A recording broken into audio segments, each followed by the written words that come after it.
Shalom. Sebelum ibadah dimulai, kami menganjurkan Anda untuk subscribe channel kami dan nyalakan tombol notifikasi agar Anda bisa mendapatkan informasi terbaru tentang adanya ibadah online dan yang lainnya. Selamat beribadah, Tuhan Yesus memberkati.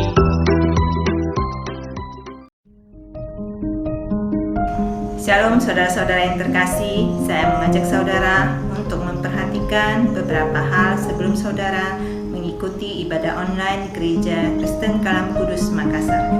1. Persiapkan diri saudara untuk dapat beribadah dengan baik dengan menggunakan pakaian yang tepat. 2. Pilihlah ruangan yang tepat untuk saudara dapat beribadah dengan baik. 3. Meskipun saudara sedang menonton ibadah online ini, namun janganlah memiliki sikap hati sebagai penonton, tapi milikilah sikap hati sebagai seorang penyembah yang turut berdoa, memuji, dan menyembah Tuhan. 4. Pastikan saudara mengikuti ibadah ini sampai selesai. 5. Persembahan dapat dilakukan dengan cara transfer ke nomor rekening Gereja Kristen Kalam Kudus. Selamat beribadah, Tuhan Yesus memberkati.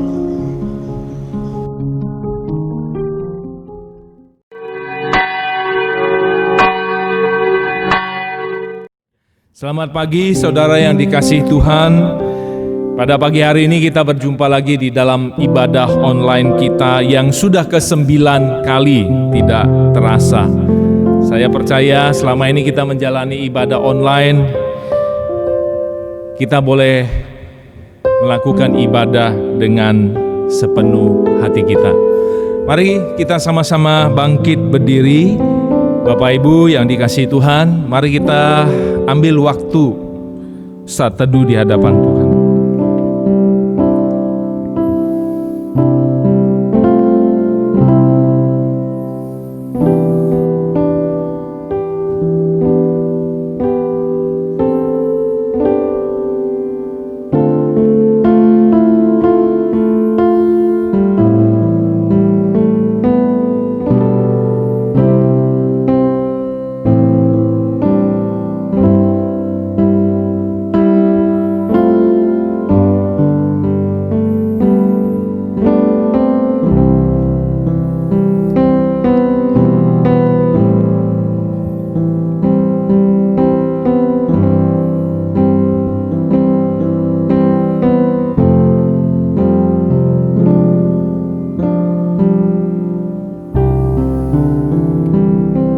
Pertolongan kita adalah di dalam nama Tuhan yang menciptakan langit dan bumi, yang kasih setianya kekal selama-lamanya dan yang tidak meninggalkan pekerjaan tangannya.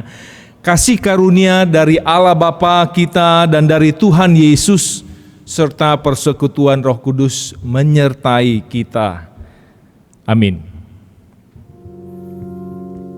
Shalom saudara yang kekasih, selamat hari Minggu. Saya percaya setiap kita telah mengalami begitu banyak kebaikan Tuhan di dalam kehidupan kita. Hari demi hari, minggu demi minggu, Ia Allah yang senantiasa memimpin dan memelihara kehidupan kita. Dan pada hari ini kita berdiri di hadapan Tuhan untuk memuji Dia, untuk meninggikan Dia, sebab Dia Bapa kita yang baik. Mari muliakan Tuhan dengan segenap hatimu, dengan segenap jiwamu.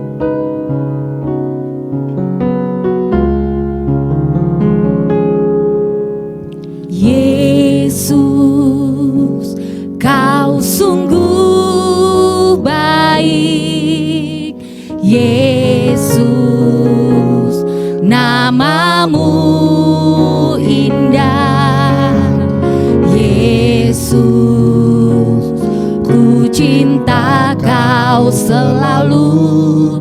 Ku tinggikan, ku agungkan selamanya. Yesus, Kau sungguh baik. Yesus, namamu indah. Yesus, ku cinta Kau selalu. Ku tinggikan, ku agungkan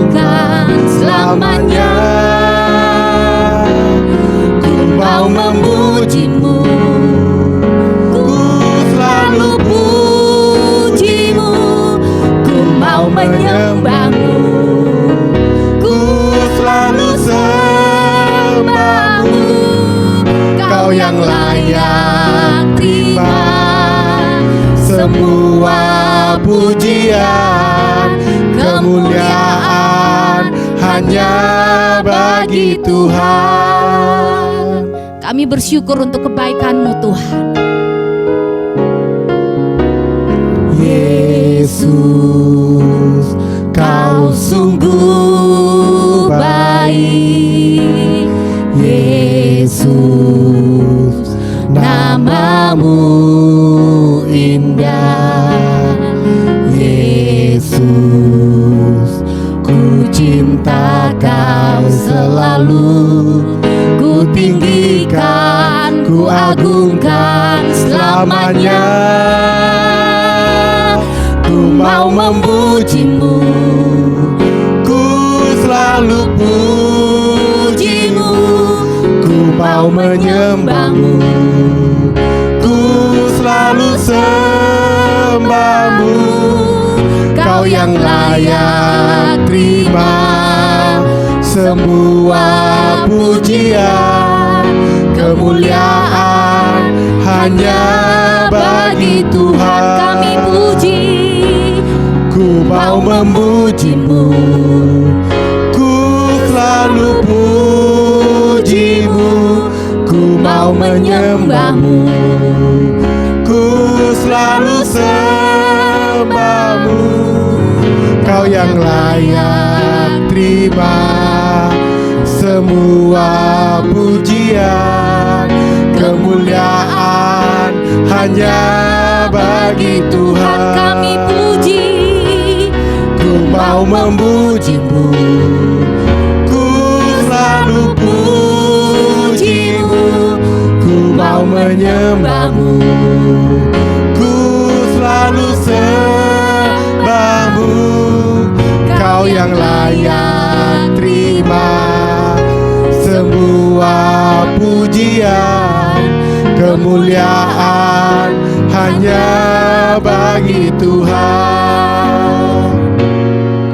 Kau yang layak terima semua pujian, kemuliaan hanya bagi Tuhan. Engkau layak.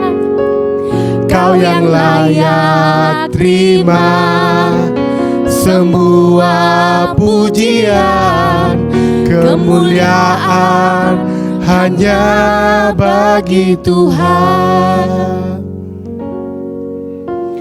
Hanya Engkau Allah yang layak menerima setiap pujian dari setiap kami.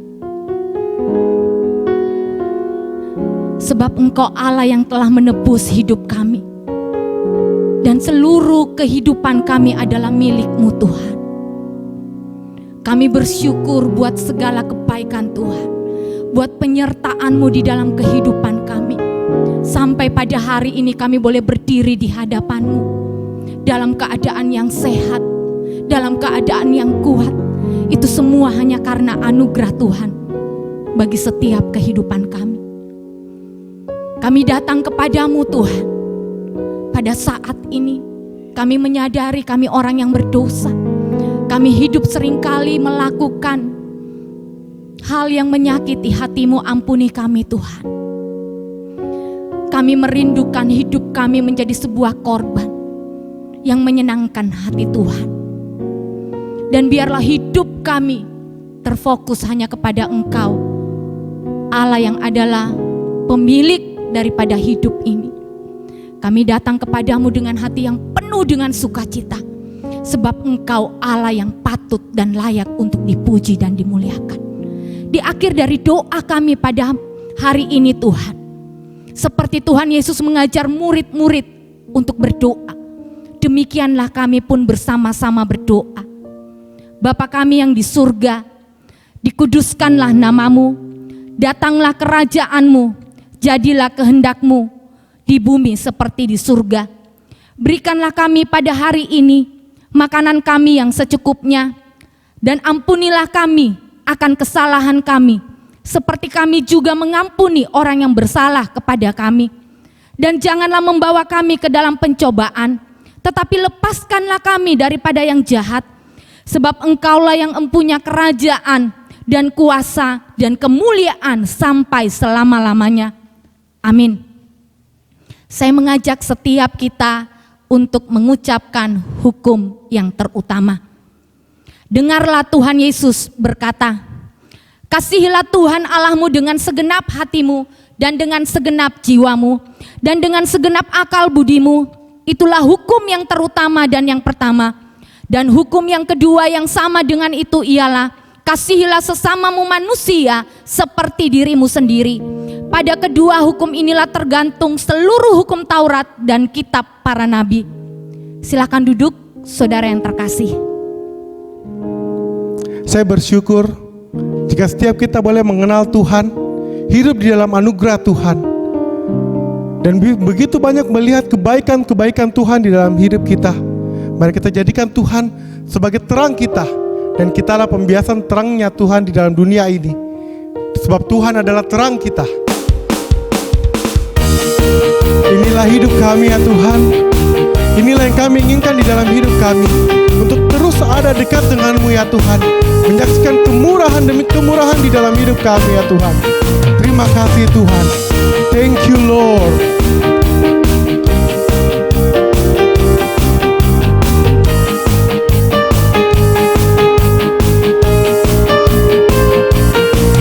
Satu hal yang ku pinta, ini yang ku ingini, berada dekatmu, saksikan kemurahanmu. Satu hal yang ku mau, ini yang ku ingini, menikmati kasih di dalam anugerahmu. Tuhan adalah terangku, penuntun hidupku. Kau buatku hidup di dalam rencana-Mu. Tiada ku takut, tiada ku gentar, bersama denganmu yang aku percaya.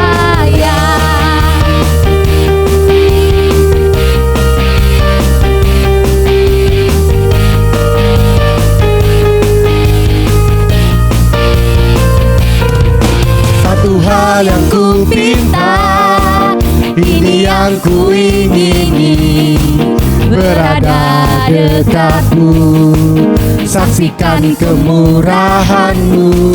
Satu hal yang ku tahu, ini yang ku ingini, menikmati kasih di dalam anugerahmu. Tuhan adalah terangku, penuntun hidupku. Kau buatku hidup di dalam rencana. Tiada ku takut, tiada ku gentar, bersama denganmu yang aku percaya. Tuhan adalah terangku, penuntun hidupku. Kau buatku hidup di dalam rencana-Mu. Tiada ku takut, tiada ku gentar, bersama denganmu. Tuhan adalah terangku, penuntun hidupku. Kau buatku hidup di dalam rencana-Mu. Tiada ku takut, tiada ku gentar, bersama denganmu yang aku percaya. Haleluya.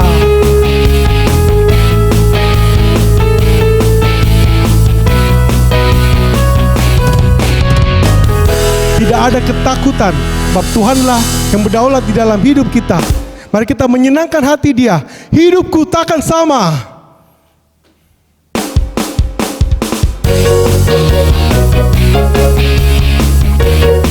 Engkaulah satu-satunya Tuhan, sumber kekuatan kami, keyakinan kami, dan pengharapan kami Tuhan.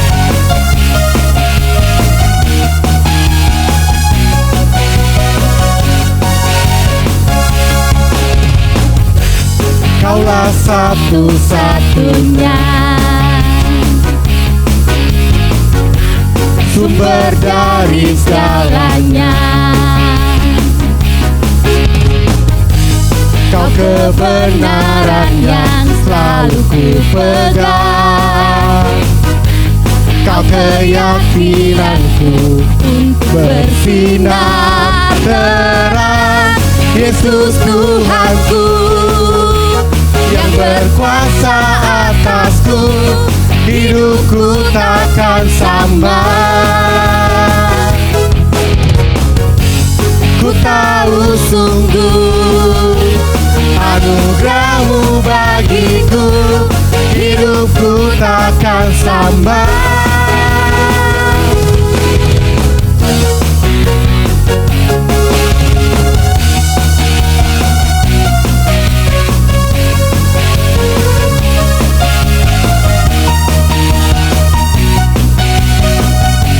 Kaulah satu-satunya,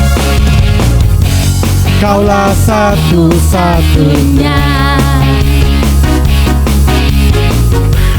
sumber dari segalanya. Kau kebenaran yang selalu ku pegang. Kau keyakinanku untuk bersinar terang. Yesus Tuhanku yang berkuasa atasku, hidupku takkan samar. Ku tahu sungguh anugerah-Mu bagiku, hidupku takkan samar. Kaulah alasan, Kaulah alasan untuk ku hidup, hanya menyenangkan-Mu. Kaulah alasan, Kaulah alasan untuk ku hidup, hanya menyenangkan-Mu. Yesus Tuhanku yang berkuasa atasku, hidupku takkan samar. Ku tahu sungguh anugerah-Mu bagiku, hidupku takkan samar. Haleluya, mari kita puji Tuhan kita.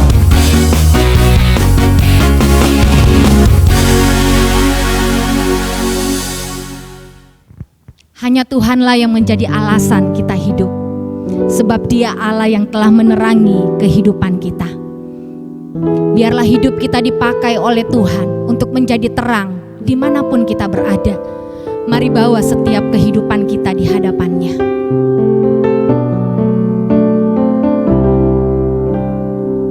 Ini kami Tuhan. Tuhan, inilah hidupku, ku serahkan padamu segala cita-citaku, masa depanku menjadi milik-Mu. Jadikan kami terang-Mu di tengah kegelapan dunia, membawa bangsa-bangsa kepadamu. Tuhan, ini kerinduanku, bagimu Tuhan seluruh hidupku. Pakailah Tuhan bagi kemuliaan-Mu, genapi seluruh rencana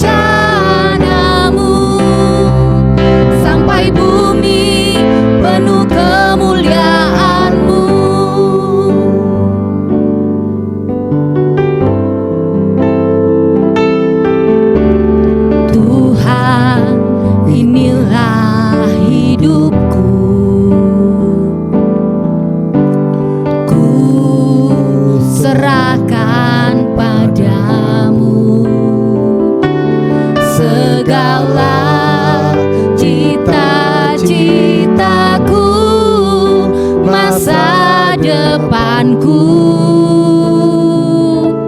menjadi milikmu.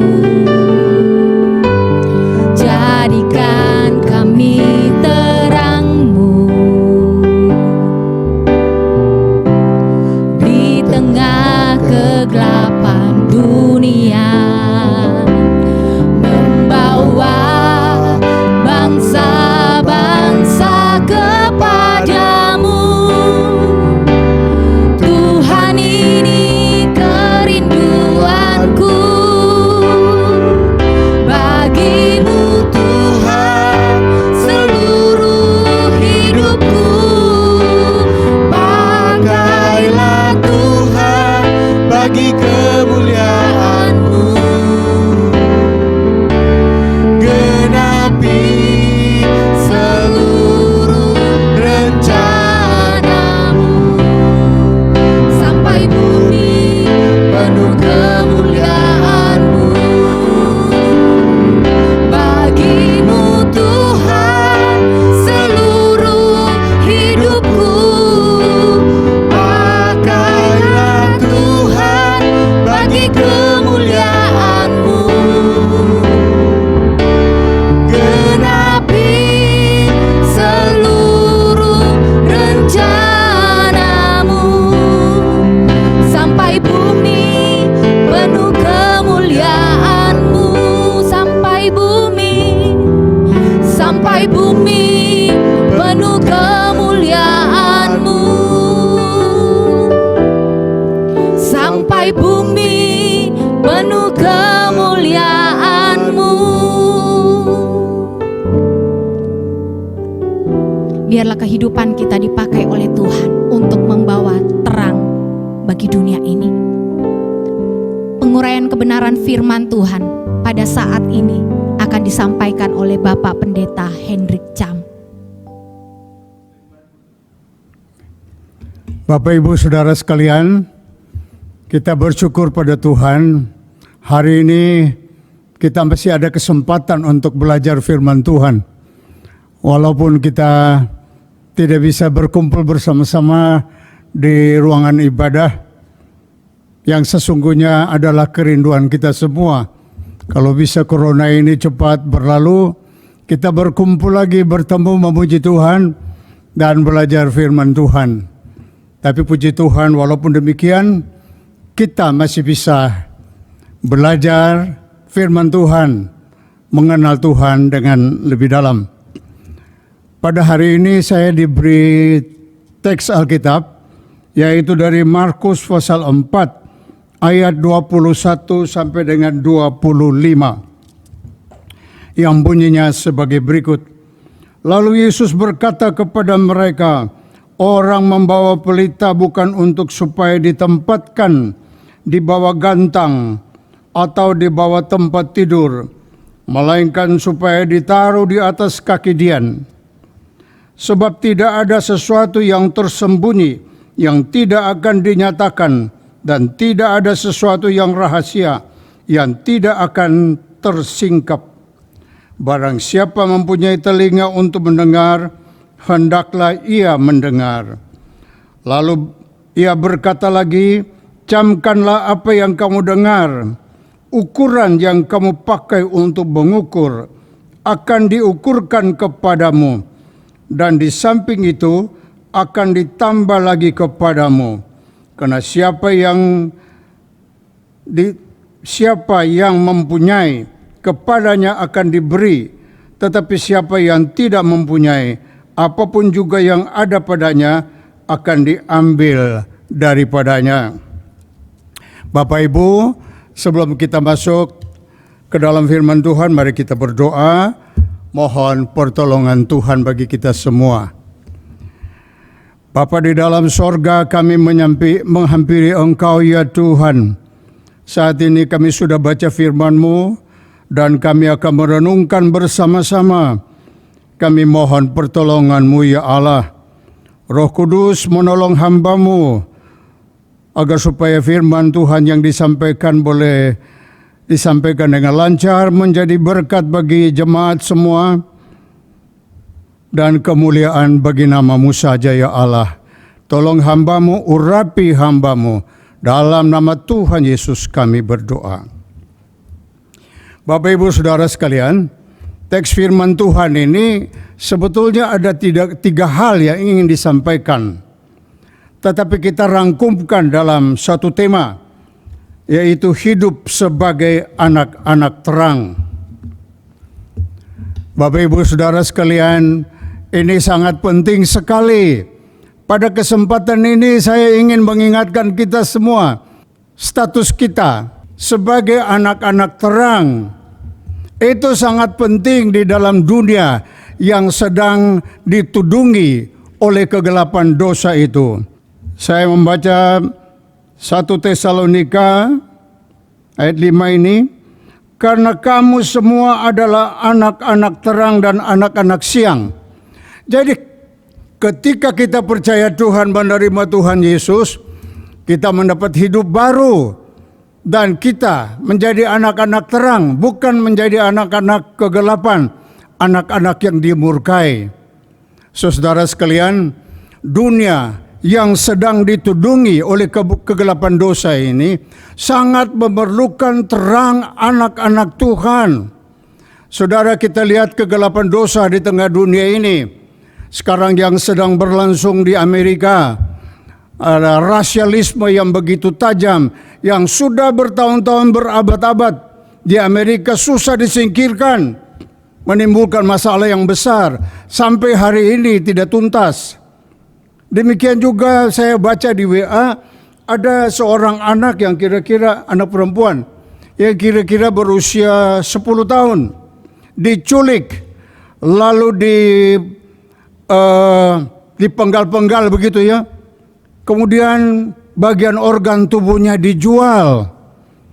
Bapak Ibu Saudara sekalian, ini dunia sudah seperti apa?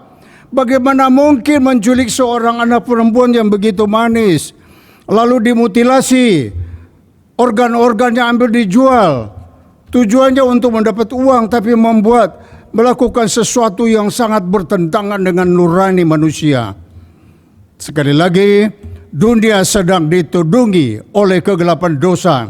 Tidak lagi masalah narkoba yang begitu menyusahkan. Narkoba itu pada akhirnya merusak masa depan orang yang memakainya, bahkan bisa merusak satu bangsa. Tapi yang herannya, para pelaku itu demi mendapat keuntungan, menghalalkan segala cara. Saudara, kemudian kita dengar lagi itu masalah korupsi. Tidak usah jauh-jauh, kita lihat di negara kita ini beberapa kepala daerah sudah masuk penjara itu. Ini cerita korupsi tidak habis-habis. Maka itu KPK dibentuk untuk membereskan masalah ini. Jadi saudara-saudara, di dunia ditudungi oleh kegelapan dosa ini sangat memerlukan terang. Jadi kita bayangkan, pada hari ini saya ingatkan kita semua, kita berada di tengah-tengah masyarakat ini, tujuannya supaya kita bersinar untuk membawa manusia-manusia yang ditudungi kegelapan dosa itu kepada terang Kristus. Lalu persoalannya di sini, terang itu apa? Terang di sini tadinya saya membayangkan, terang itu ialah kita hidup menyatakan kasih Kristus kepada dunia ini, orang-orang yang ada di sekitar kita. Misalnya Dr. Lee Darmawan, kalau kita di televisi kita sudah kenal tokoh ini ya. Beliau ini sangat luar biasa. Waktu beliau menjadi dokter, mamanya sudah pesan, harus perhatikan orang-orang yang miskin, orang yang kurang. Ketika beliau selesai mengikuti pendidikan kedokteran, ahli bedah, beliau pulang ke Indonesia. Sasaran itu, nasihat mamanya itu tidak pernah dilupakan. Beliau ingin membantu orang-orang yang miskin. Saudara, kita tahu kalau operasi itu sangat mahal. Orang-orang yang kurang itu menjadi sangat kesulitan. saya operasi lutut kiri saya di Penang itu, lutut sebelah saja, itu sekitar 130 juta rupiah. Saudara, ada satu kata yang disampaikan oleh Dr. Lee Darmawan ini yang perlu kita camkan. Beliau bilang, ketika seorang yang miskin itu dia membayar biaya dokternya, tetapi kemungkinan dia pulang di rumah tidak ada uang untuk beli beras. Dia menangis, saudara-saudara.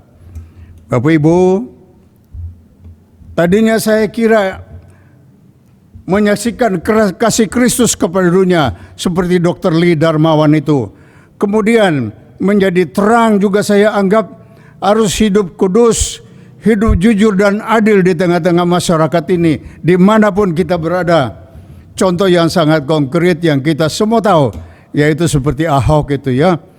Minimal terang Kristus itu bisa bersinar. Tetapi setelah saya baca beberapa tafsiran, para penafsir itu tidak bicara ke sana. Yang dimaksud dengan terang di sini ialah firman Tuhan yang sudah mereka dengar dari Tuhan Yesus itu harus disampaikan kepada orang lain.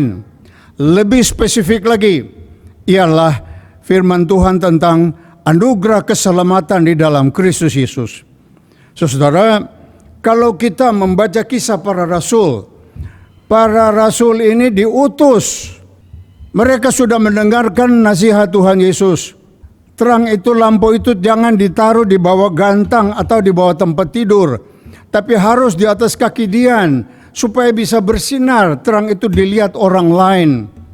Saudara, ketika para rasul itu keluar, mulai dari Kisah Rasul pasal 2 dan seterusnya, yang disampaikan itu ialah berita anugerah keselamatan di dalam Kristus. Itu terang yang harus kita sinarkan di tengah-tengah masyarakat di mana kita berada. Ketika Petrus berkhotbah, dia menyampaikan bahwa Kristus yang adalah Allah itu, dia datang ke dalam dunia, merendahkan diri menjadi manusia, tapi oleh pemimpin-pemimpinmu diserahkan kepada orang kafir untuk disalibkan. Pada hari yang ketiga dia bangkit. Lalu bertanyalah masyarakat yang mendengarkan khotbahnya itu, apa yang harus kita perbuat supaya kita selamat? Lalu Petrus katakan, bertobatlah dan biarlah dirimu dibaptis, supaya kamu dan anak cucumu diselamatkan. Sampai kepada pasal ketiga, ketika Petrus menyembuhkan seorang yang lumpuh, masyarakat di sekitar situ memuji Petrus. Tapi Petrus bilang, itu kuasa bukan dari kami, kuasa itu dari dia, Yesus orang Nazaret yang kamu salibkan itu. Saudara sekalian, kemudian sampai kepada pasal Kisah Rasul pasal 4 ayat 12, di situ dikatakan, selain daripada dia tidak ada keselamatan, sebab di bawah kolom langit ini hanya nama Yesus yang bisa menyelamatkan. Jadi Bapak Ibu Saudara sekalian, mari kita perhatikan keberadaan kita di tengah-tengah masyarakat. Kita ini adalah anak-anak terang, harus membawa terang itu di mana kita berada. Jadi apabila kita tidak menyampaikan terang anugerah keselamatan dalam Kristus, itu hampir sama artinya terang kita itu kita taruh di bawah gantang atau di bawah tempat tidur. Terang itu tidak kelihatan. Saudara sekalian, berapa banyak orang Kristen di Indonesia ini? Berapa banyak orang Kristen di dunia ini? Tapi terang Kristus, anugerah keselamatan itu seperti redup. Padahal umat Kristen di dunia ini berapa banyak? Kalau orang Kristen semua bersinar, saya bayangkan seperti langit itu. Ketika tidak ada bulan, bintang-bintang gemerlapan. Tapi sayangnya, saya khawatir kita tidak pernah menyampaikan kabar keselamatan dalam Kristus ini kepada orang lain. Saudara, saya menyadari kadang-kadang saya dengar hamba Tuhan khotbah, saya duduk di bawah, saya dengar hamba Tuhan khotbah. Bahkan ketika saya masih kuliah di Saat Malang, kadang-kadang kita hamba Tuhan berteriak, penginjilan, penginjilan. Tapi kalau yang saya amati, gereja tidak keluar. Gereja tidak keluar menyampaikan Injil. Kita berteriak Injil di dalam gereja saja. Ketika saya kuliah di Saat, hari Sabtu, itu hari libur untuk para mahasiswa. Apa yang kita buat? Kita kumpul di suatu ruangan, masing-masing ambil traktat. Kita berdoa bersama, lalu kita keluar bagi traktat menyampaikan Injil itu kepada orang. Kemana kita pergi? Ke rumah sakit. Di mana saja kita bisa pergi. Tapi maaf, saya tidak berani kritik terlalu jauh. Saya khawatir saja. Para dosen pun tidak menginjil. Dosen mengajar kita penginjilan. Tapi saya khawatir para dosen itu sendiri tidak pernah keluar menginjili orang. Saudara, saya menyadari penginjilan pribadi itu bukan sesuatu yang gampang. Saya yakin kita hamba-hamba Tuhan, jemaat yang ada di gereja ini rindu melaksanakan itu, menyinari dunia ini, memberitakan kabar keselamatan dalam Kristus. Tapi kita hampir tidak melangkah keluar. Mengapa? Tidak gampang. Kadang-kadang kita sendiri bingung. Kita menyampaikan terang keselamatan ini kepada orang lain, tapi kita tidak tahu bagaimana mulainya. Kita takut ditolak orang, jadi kita tidak berani ngomong. Ada satu contoh kecil saya sampaikan kepada kita semua. Ada seorang anak pendeta. Satu malam, cuaca di luar, angin kencang sekali dan sangat dingin. Tapi dia bilang sama papanya, mari papa kita keluar, menyampaikan kabar kesukaan ini kepada orang di luar yang kita temui. Papanya bilang apa? Saudara, papanya pendeta. Pada malam yang dingin seperti begini, papa tidak ingin keluar. Tapi anak itu bilang, ya kita harus keluar. Papanya tidak mau keluar. Dia pakai baju agak tebal sedikit. Dia sendiri keluar. Ketuk pintu demi pintu. Dia menyampaikan kabar kesukaan kepada orang banyak. Apa yang dia sampaikan? Sederhana sekali. Tuhan mengasihi engkau. Percayalah kepada dia, percayalah pada Tuhan Yesus. Tuhan mengasihi engkau. Terakhir dia sampai di suatu rumah, dia ketuk. Dia ketuk cukup lama. Penghuni tidak keluar. Tapi dia tidak putus asa. Dia ketuk lagi. Penghuni belum keluar juga. Dia ketuk lagi. Dan akhirnya pintu itu dibukakan. Lalu dia sampaikan kepada yang punya rumah, seorang ibu ini, Tuhan Yesus mengasihi engkau. Tuhan Yesus mengasihi engkau. Tuhan Yesus mau memberkati engkau. Lalu anak ini pulang. Besok hari Minggu, ketika kebaktian berjalan, seorang ibu yang datang duduk di belakang sekali. Dia berdiri bersaksi. Bapak-bapak, ibu-ibu sekalian, pada hari Sabtu malam kemarin, saya hidup sendiri. Saya sudah putus asa. Saya ingin mengakhiri hidup saya. Lalu saya taruh tali. Saya naik di atas meja. Talinya itu saya sudah taruh, lingkarkan di leher saya ini. Tinggal saya tendang meja itu saja lalu saya selesai.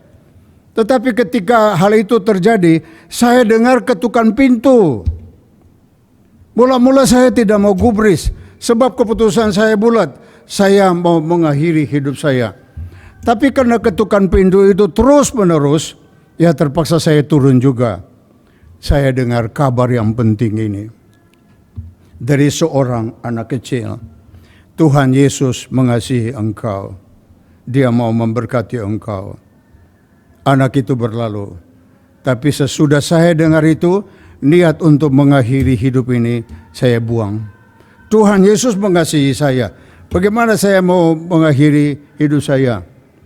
Papanya yang pendeta yang di mimbar itu turun ke bawah, peluk anaknya itu yang duduk di depan di pojok sana. Bapak Ibu Saudara sekalian, ketika kita orang Kristen, anak-anak Tuhan, anak-anak terang, bersinar, menyampaikan kabar keselamatan dalam Kristus itu, kita bisa menyelamatkan banyak jiwa. Jangan biarkan lampu terangmu itu ditaruh di bawah gantang atau di bawah tempat tidur. Bersinarlah di tempat di mana kita berada. Yang kedua, hidup sebagai anak-anak terang. Kita harus memakai mulut kita untuk memuliakan Tuhan, menjadi berkat bagi sesama. Jangan memakai mulut kita ini untuk gosip. Saudara, ayat di sini bilang pada kita, sebab tidak ada sesuatu yang tersembunyi yang tidak akan dinyatakan.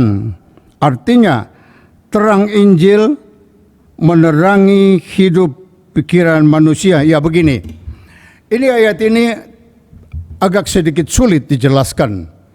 Tetapi penafsir di situ dia katakan, ketika saya baca bukunya, dia bilang di sini boleh ada tafsiran agak bebas. Kalau kita melihat ayat ini hubungan dengan ayat pertama, itu artinya ketika seseorang menerima terang Injil itu, terang itu akan menerangi pikirannya, hatinya, sehingga dia sadar bahwa dia adalah seorang berdosa. Dia memerlukan Kristus. Kalau tanpa itu sulit. Kadang-kadang orang merasa dirinya baik, merasa dirinya benar. Contoh yang paling jelas Rasul Paulus, saudara. Rasul Paulus bertemu dengan Yesus. Dia semakin disinari oleh terang kebenaran itu. Lalu dia bilang apa? Di antara sekalian orang yang berdosa, akulah yang paling besar dosanya. Di bawah terang Kristus, terang Injil itu, orang sadar siapa dirinya. Tapi ayat ini kalau kita hubungkan dengan ayat berikut, yaitu dengan ukuran yang engkau pakai untuk mengukur orang, akan diukurkan kepadamu juga.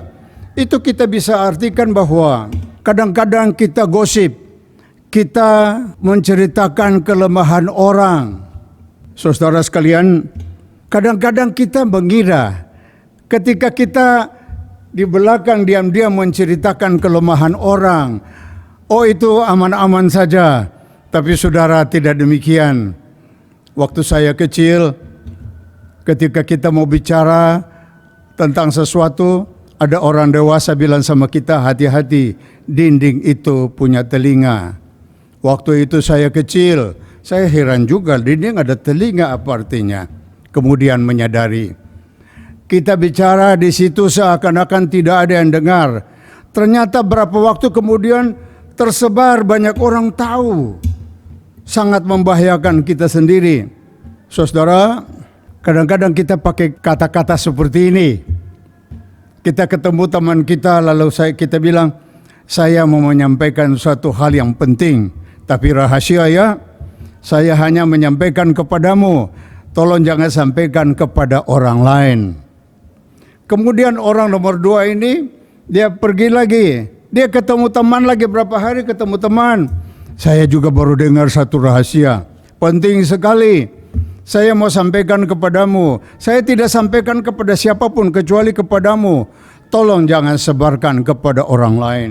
Demikianlah kita tidak sadar, gosip kita itu akan menyebar makin hari makin luas. Saudara, hati-hati sebagai anak-anak terang. Marilah kita pakai mulut kita, lidah kita ini untuk memuliakan Tuhan, memuji Tuhan, menguatkan sesama, menghibur sesama, tapi jangan menjatuhkan.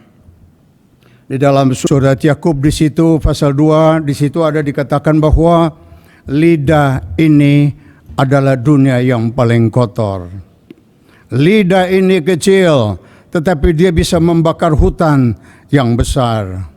Saudara, saya pernah baca itu perang Bharatayuddha ya. Saudara bayangkan itu perang Bharatayuddha yang begitu hebat. Itu disebabkan oleh mulut bibir Paman Dorna. Kalau dia tidak menyampaikan, dia tidak membuat provokasi, perang Bharatayuddha itu tidak terjadi.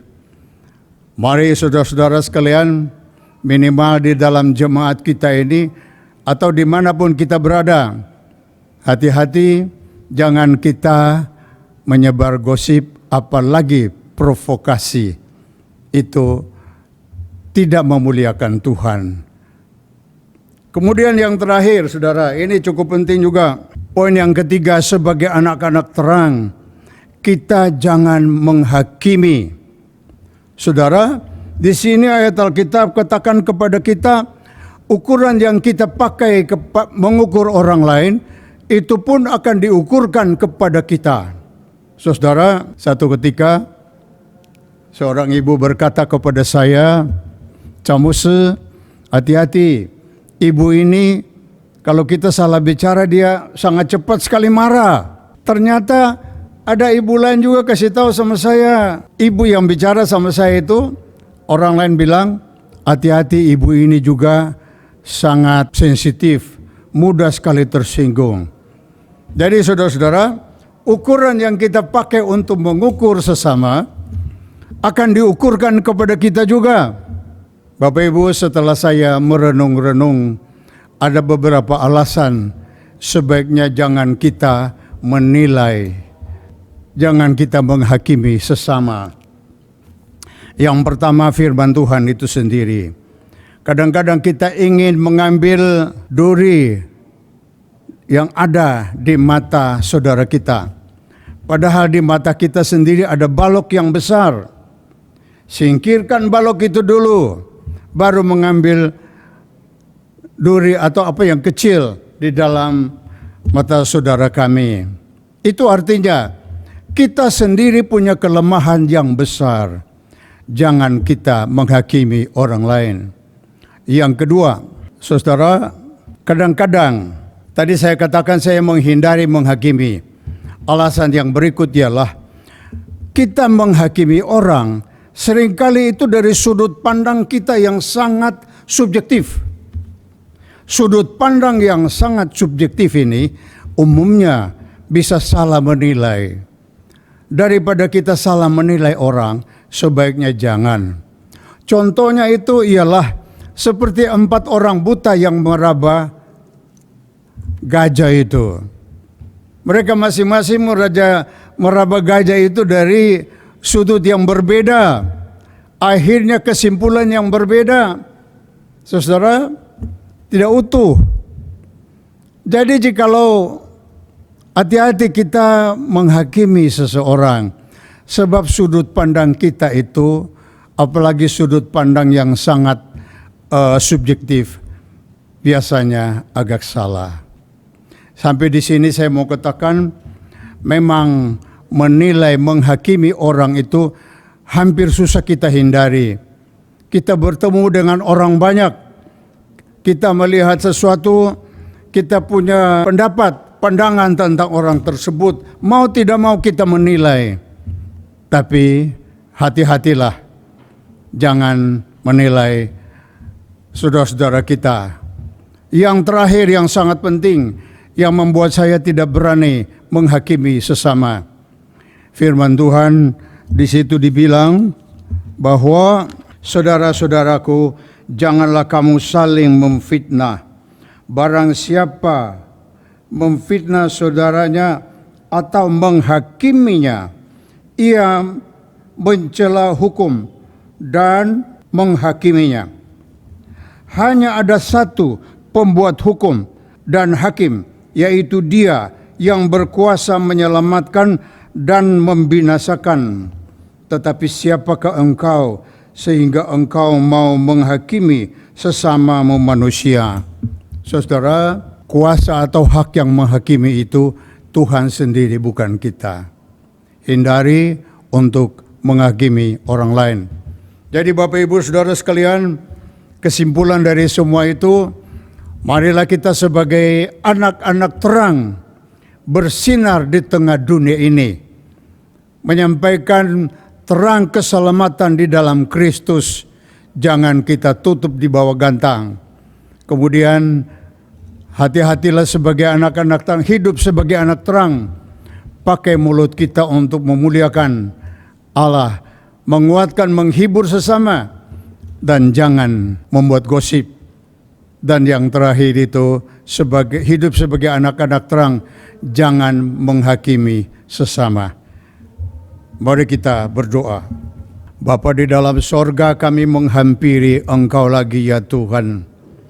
Kami sangat bersyukur siapakah kami ini, sehingga kami punya fungsi yang begitu penting di tengah dunia yang ditudungi oleh kegelapan dosa ini. Tuhan mau ketika Engkau menyelamatkan kami, Engkau mau kami bersinar, menyatakan terang Kristus itu di tengah dunia ini. Ya Tuhan, tolong kami untuk menyampaikan terang kabar keselamatan, anugerah keselamatan di dalam Kristus ini kepada orang-orang yang ada di sekitar kita. Kami tahu bahwa itu tidak mudah. Mari tolong kami ya Allah. Jangan sampai fungsi kami sebagai anak-anak terang ternyata kita tidak bersinar sama sekali. Kasihani kami Tuhan, tolong kami, segala kemuliaan bagi-Mu. Dalam nama Tuhan Yesus kami berdoa. Amin. Ya. Saudara yang dikasihi Tuhan, kita bersyukur kita sudah mendengarkan firman Tuhan. Saya percaya kita semua mendapatkan firman Tuhan dan boleh menjadi berkat bagi kita semua. Dan biarlah kita bukan hanya jadi pendengar saja, tapi juga kita melakukan firman Tuhan itu di dalam kehidupan kita sehari-hari. Mari kita sama-sama bangkit berdiri, kita akan mengakhiri ibadah kita naikkan pujian doksologi.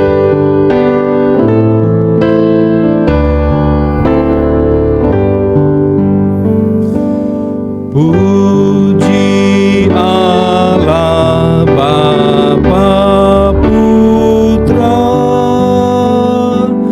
puji Allah Rohul Kudus, ketiganya yang esa.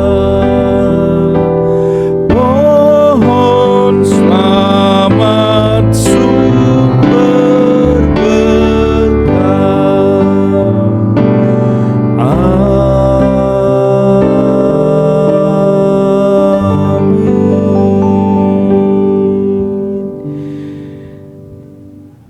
Saudara yang dikasihi Tuhan, mari kita tundukkan kepala kita dan hati kita di hadapan Tuhan. Kita sudah mendengarkan firman Tuhan Allah kita, dan marilah kita boleh menjadi pelaku firman, bukan pendengar saja. Dan marilah kita boleh menjadi alat bagi kemuliaan nama Tuhan. Dan terimalah berkat Tuhan. Tuhan Allah memberkati engkau dan Tuhan Allah melindungi engkau.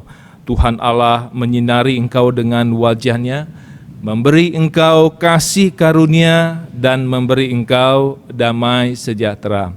Amin.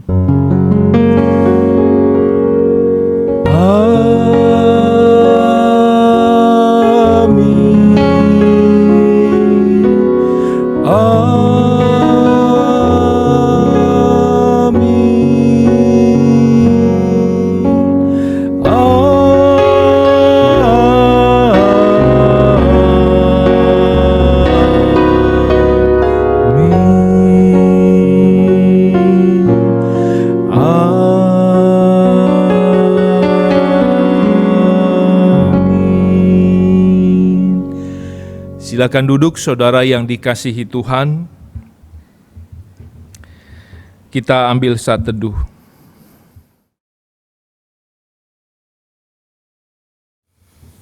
Saudara yang dikasihi Tuhan, ada beberapa hal yang saya mau sampaikan. Bapak Ibu, kami tahu kerinduan Bapak Ibu untuk datang ke gereja. Ada beberapa jemaat juga sudah menghubungi dan bertanya bagaimana dan kapan bisa datang ke gereja. Kami sangat menghargai kerinduan dari Bapak Ibu untuk datang ke gereja. Dan kami pun terus mempersiapkan dan memantau kapan supaya gedung gereja ini bisa dibuka untuk kita ibadah bersama-sama. Memang tidak mudah bagi kami hamba Tuhan dan juga majelis untuk memutuskan hal itu. Dan kami percaya tidak mungkin kita terus berjalan ibadah online tanpa ibadah di dalam gereja. Oleh sebab itu kami akan melihat kalau memang situasi sudah benar-benar memungkinkan untuk kita bisa beribadah ke gereja, maka kami akan menyusun, mengatur semuanya itu dengan baik, supaya ketika kita beribadah di tempat ini, kita juga boleh mendapatkan kesehatan baik secara fisik dan juga rohani. Kami juga tidak mau nanti ketika jemaat datang ke tempat ini dan akhirnya ada beberapa orang yang sakit dan membuat kondisi gereja kita mungkin tutup kembali. Dan kami tidak mau, ya hamba Tuhan dan majelis tidak mau ketika kami buka gedung gereja ini untuk beribadah lalu kemudian ditutup lagi karena ada masalah. Jadi oleh sebab itu kami akan pikirkan baik-baik. Kalau memungkinkan sudah buka dan pasti tidak akan terjadi sesuatu, maka kami akan membuka gedung gereja ini dan mengatur segala sesuatu dengan baik. Lalu kemudian kami tetap mengharapkan Bapak Ibu walaupun selama ini menjalankan ibadah online di rumah, kita sudah 8 kali ibadah online di rumah, saya, majelis dan juga hamba Tuhan tidak tahu Bapak Ibu selama ini menjalani ibadah itu bagaimana, kesusahan Bapak Ibu bagaimana, tapi kami berharap kita semua punya hati yang menyembah. Walaupun kita susah di rumah, mungkin ada gangguan-gangguan, tetapi hati yang menyembah itu tetap ada. Biarlah kita boleh mengikuti arahan dari WL dari awal sampai akhir, dan juga mendengarkan firman Tuhan dengan sepenuh hati kita. Bapak Ibu yang dikasihi Tuhan, berikutnya kami tetap terus mengingatkan untuk Bapak Ibu bisa mengingat akan kebaikan Tuhan, kemurahan Tuhan, berkat Tuhan di dalam hidup kita, dan juga memberikan ucapan syukur kepada Tuhan. Saya percaya Bapak Ibu dari bulan Maret sampai dengan saat ini kasih setia Tuhan, kebaikan Tuhan itu tidak terhitung, sebab sampai saat ini kita berada di dalam keadaan yang sehat. Bapak Ibu, biarlah kita boleh tetap setia mengingat Tuhan di dalam memberikan persembahan kepada Tuhan.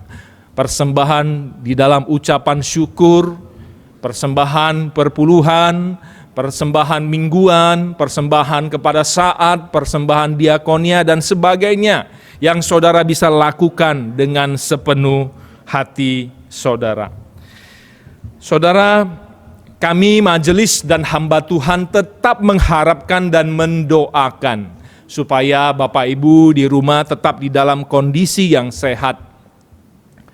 Dan sampai nanti kita bersama-sama kembali untuk bisa beribadah di rumah, di gereja, bukan di rumah saja. Demikian yang saya bisa sampaikan, saya percaya Tuhan Yesus memberkati kita semua. Amin. Shalom, Warta Jemaat Gereja Kristen Kalam Kudus Makassar, edisi 14 Juni 2020. Ibadah minggu depan akan ditayangkan di YouTube pada tanggal 21 Juni 2020 yang akan dipimpin oleh Evangelis Marcella. Ibadah doa online akan ditayangkan di YouTube Kamis tanggal 18 Juni 2020 jam 7:30 malam yang akan dipimpin oleh Evangelis Daud Padan dan pemusik Evangelis Marcella. Ibadah online Minggu akan ditayangkan di YouTube pada tanggal 28 Juni 2020 yang akan dipimpin oleh Pendeta Titus Lim. Ibadah Komisi Sekolah Minggu online akan ditayangkan di YouTube pada tanggal 14 Juni 2020 jam 10 pagi. Para jemaat Gereja Kristen Kalam Kudus Makassar, baik yang di pusat maupun yang di pos, kami berdoa Tuhan selalu melindungi kita semua sehingga kita dan anggota keluarga selalu dalam keadaan sehat. Tetaplah setia beribadah kepada Tuhan di rumah masing-masing. Salam kami, hamba Tuhan dan Majelis Gereja Kristen Kalam Kudus Makassar. Berita duka telah berpulang ke rumah Bapa di sorga Ibu Oi Von Lien, Kamis tanggal 11 Juni 2020, dimakamkan di Bolangu. Berita duka telah dimulakan oleh Bapa di surga Bapak Tarwinham, ayah mertua dari Bapak Mulyadi pada hari Jumat tanggal 12 Juni 2020. Bagi Bapak, Ibu, Saudara-saudari yang tergerak memberikan persembahan lainnya bisa transfer melalui rekening gereja atau menghubungi tata usaha gereja dan via QR kode standar. Tuhan Yesus memberkati.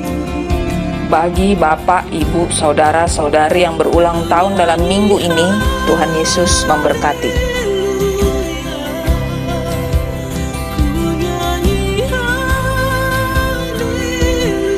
Bagi Bapak, Ibu, Saudara-saudari yang ingin tahu jadwal ibadah online bisa dilihat di Instagram gereja, dan penayangan ibadah online lainnya bisa dilihat di YouTube gereja. Tuhan Yesus memberkati.